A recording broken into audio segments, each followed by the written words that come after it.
రామాయణ మహాయుద్ధం భీకరంగా సాగుతున్న తరుణం శ్రీరామచంద్రుని సారథ్యం వానర సైన్యంతో లక్ష్మణ స్వామి తనతో పోరాటం చేస్తున్న రావణుడి కుమారుడు ఇంద్రజిత్ తనని బాణంతో ఒక్క వేటుతో వేరు చేశాడు.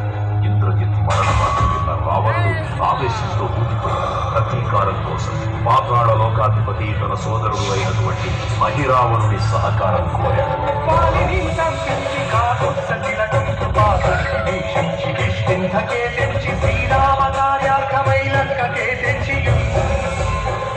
ఆ జీవి మకర ధ్వజుడు అనే జలపుత్రుడు మహాసముద్రాన్ని దాటుతుందని నీటిలో పడ్డను వేదవిందుడు ఒక మొసలి గ్రహించడం వల్ల జన్మించాడని తెలుసుకొని ఆశ్చర్యపోతారు హనుమంతుడు.